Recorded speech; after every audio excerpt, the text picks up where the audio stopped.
Hey, what's up, guys? Wanted to make a review for a movie I've been meaning to check out for a while. Haven't seen it. Heard of the book. Didn't know it was a movie till I had seen this for sale, and that's Needful Things. Put out in 2015, I think, by Kino.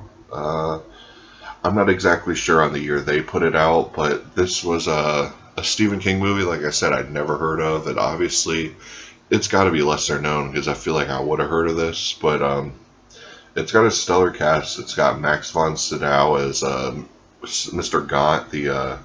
When I get into the plot, I'll do them. But Max von Sydow's in it. Bonnie Bedelia for Die Hard is in it, and the show Parents. Ed Harris from countless stuff. Most recently, Westworld is in it. But essentially, what this is it takes place in Castle Rock, Maine, where a lot of Stephen King stories take place, and he has the show based there now. But Ed Harris is the sheriff of this town, and he just moved from a big, busy, city, so he wants the calm, country life. And Bonnie Bedelia plays a diner waitress who's engaged to Ed Harris, and she has arthritis and all that. It doesn't really come into play that much in the story, but there's this woman who works for Bonnie Bedelia called Nettie. I think it's the actress from People Under the Stairs. I could be wrong on that, but I'm pretty sure it's that same actress.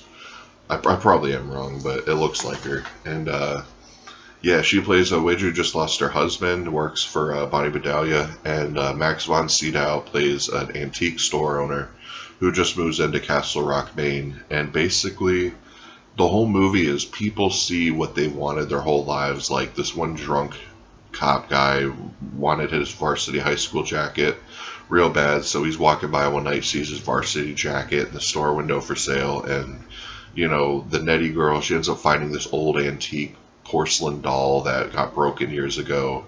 And he asks for a small amount of money. You just got to play like a little prank on somebody or whatever, and it seems harmless. But essentially what Max von Sydow is doing is using everyone's debts to do pranks to make everyone think everyone's out to get him and all that. And kind of manipulating the town into doing all these evil deeds and all that. Kind of like a satanic devil type character. But it's more lighthearted. It's a really bizarre movie in the fact that there's some really dark themes going on, but just the way it looks and it's acted and it just feels really lighthearted. It doesn't match the R-rated thing. I don't know, it's hard to explain, but it just doesn't feel as dark as the story actually is. I dug the movie. I didn't think it was the greatest Stephen King adaptation I've ever seen. I thought it was entertaining.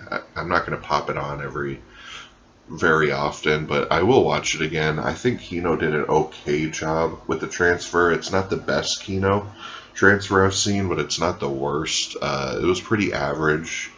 The outside scenes obviously look good. A lot of the inside scenes look really grainy and fuzzy. This was directed actually by Charlton Heston's son, which is interesting. And Kino did give you a commentary, which is always cool. And they actually hooked it up with subtitles, which is always good.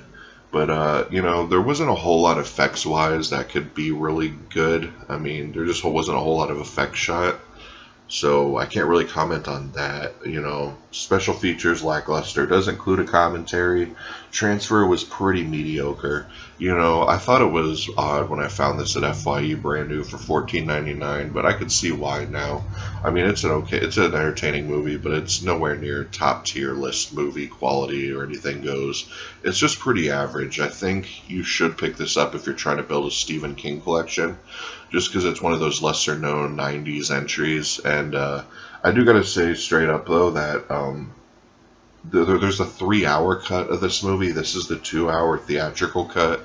I guess the 3-hour TV cut will just never come out, because I guess they tried to get it, and it's just the rights are held up with something that's just never going to happen. So everyone's pretty much stuck with the theatrical cut.